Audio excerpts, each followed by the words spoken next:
Bonjour tout le monde, la vidéo du jour ça va être très simple, c'est ce que j'ai fait cette semaine. Tout simplement, il y a du rempotage, mais ça je vais pas vous le montrer. Ça va être surtout ce qui se passe derrière moi, par là, un peu plus loin. J'ai remis des fraisiers en terre, même si c'est pas la période, il faudra juste arroser et puis c'est tout.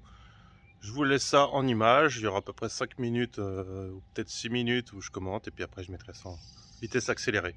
Et la semaine prochaine, on fera la visite du terrain. Allez, à tout de suite.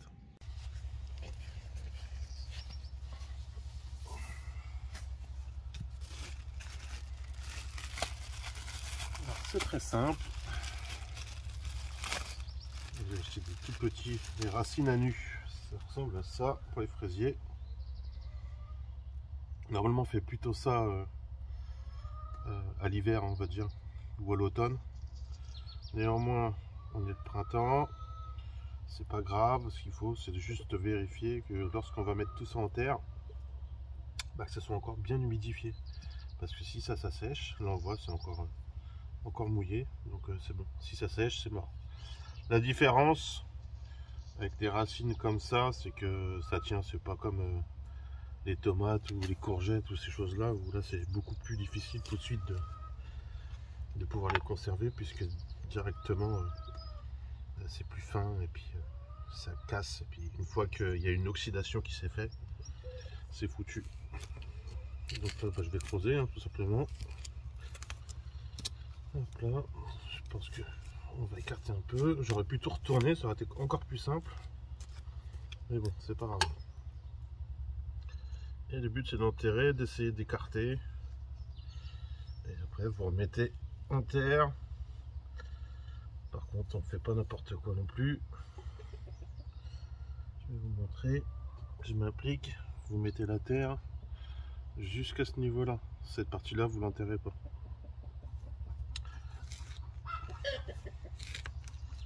C'est une zone, moi, qui me sert à rien.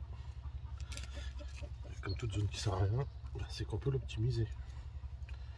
Et c'est pour ça que je mets les fraisiers, parce que moi, les fraisiers, il n'y a pas besoin tellement d'entretien. Plus que ça. Ça va couvrir. Et puis à terme, j'aurai des fraises dans ce coin-là.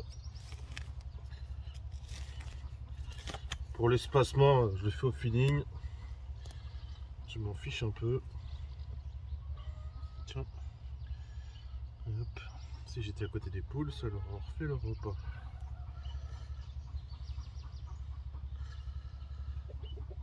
L'avantage que j'ai aussi dans l'Oise, c'est que pour maintenir tout ça humide, c'est pas trop compliqué, vu qu'il pleut tous les jours.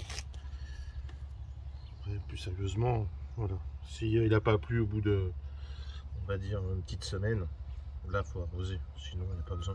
Là j'ai la terre, vous voyez comment on est, j'ai déjà les doigts qui sont tout collés, c'est parce que la terre elle est déjà bien humide. Voilà, c'est tout simple.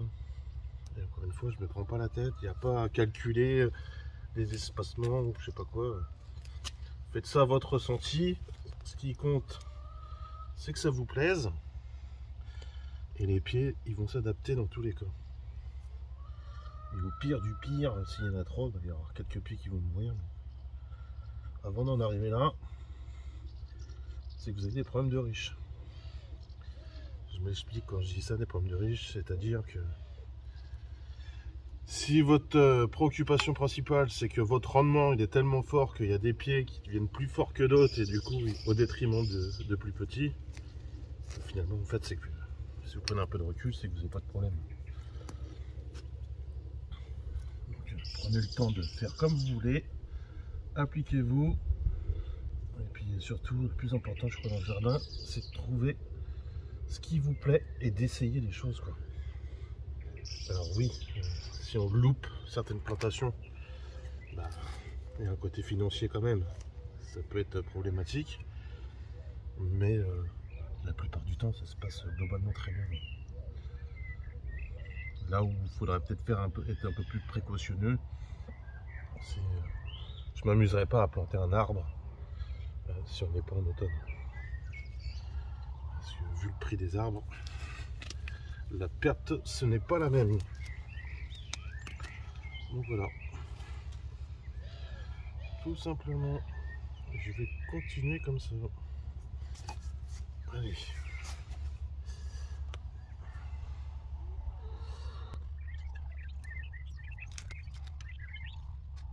Je rappelle, hein, vous ne mettez surtout pas la partie verte en terre. Bon, je vois pas, comme ça c'est réglé. Mais si la partie qui est verte ou qui bourgeonne, elle est en terre, elle va pourrir. Et puis là, bah, là vous avez gagné. Là, vous êtes sûr que ça va pas repartir. C'est la seule précaution à faire. Voilà. Et les fraises, bah voilà, moi j'ai acheté en gros sur un site spécialisé. Mais n'hésitez pas à en mettre beaucoup. Si vous achetez ça dans des jardineries, des grandes surfaces entre guillemets, vous allez payer ça une blinde. Et en plus, ça sera des petits pots, les racines ne seront pas aussi grandes que ça. Enfin, vous n'avez rien à gagner, quoi. Vous pouvez vous rapprocher à côté de chez vous. Petite jardinerie locale. C'est pas plus cher qu'ailleurs. Et en plus, si vous avez un bon feeling et que vous avez l'habitude d'aller au même endroit, vous allez avoir soit des réductions, avoir des petits conseils, des petites astuces. Et puis si jamais il y a un problème, généralement si vous leur expliquez ce qui s'est passé, ils vous remboursent ou vous ordonnent. Ils ne bataillent pas, c'est pas dans leur intérêt de perdre un client. Surtout si vous venez régulièrement ou chaque année pour les chercher vos plans, si jamais vous les faites. Si jamais vous les faites pas vous-même. C'est pas trop mon cas. Mais voilà. Certains plans comme là pour d'amélioration. Alors la plupart que j'ai pris le temps de couper les stolons et puis de replanter. Il est là pour améliorer cette partie-là. Alors, il a fallu que j'attende encore un an, que je fasse le tri. J'étais trop pressé. Et puis ça me permet aussi de mélanger les variétés. Parce que l'avantage d'avoir plusieurs variétés de fraises dans votre fraiseraie, ben c'est qu'ils ne vont pas donner forcément à la même période. Donc ça peut permettre de vous garantir des récoltes différentes. Et l'autre intérêt, je pense que c'est même celui-là qui est le plus important, c'est au niveau du goût. Si c'est pas les mêmes espèces, bah les fraises n'ont pas le même goût. Donc pouvoir mélanger les saveurs dans un même saladier, c'est sympa. Surtout quand vous n'avez pas fait l'entretien. Quand vous mangez une tomate, vous êtes content. Quand vous variez les variétés de tomates, il y en a certaines que vous prenez que à l'apéritif, d'autres que vous mettez en salade, certaines autres vous allez plutôt les farcir ou les cuire. Et puis bah, pour les fraises, c'est exactement la même chose. Vous allez profiter des différentes saveurs. Et ça n'a pas de prix. C'est quand même autre chose que ce qu'ils vous vendent en grande surface. Où ils vous mettent des odeurs, du parfum, des arômes. Ah oui, elles ont de l'odeur, hein. Donc ça active vos papilles, mais au niveau du goût, c'est pas ça.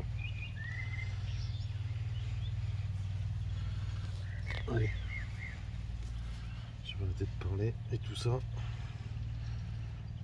ça va basculer en accéléré la vidéo.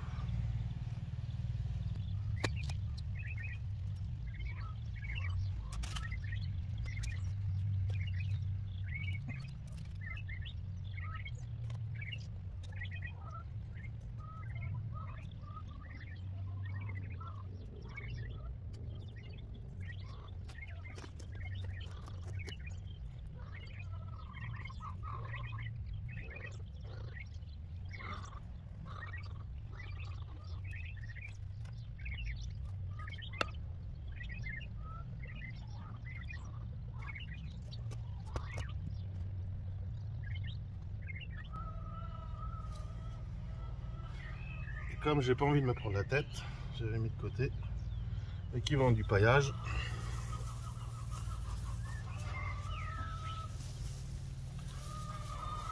On peut faire ça avec des copeaux de bois, peu importe. Ça marche pareil. On évitera que les mauvaises herbes, les herbes spontanées poussent.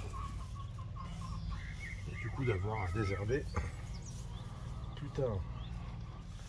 Alors il y en a certaines qui vont pousser quand même. En tout cas, moins rapidement que s'il n'y avait pas tout ça. L'avantage des petits copeaux comme ça, c'est que ça n'enterre pas complètement les plantes.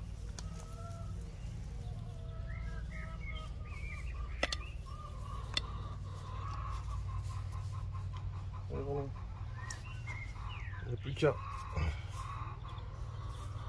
Je vais attendre ce soir pour arroser. Là c'est à l'ombre, donc il n'y a pas de problème. Hop.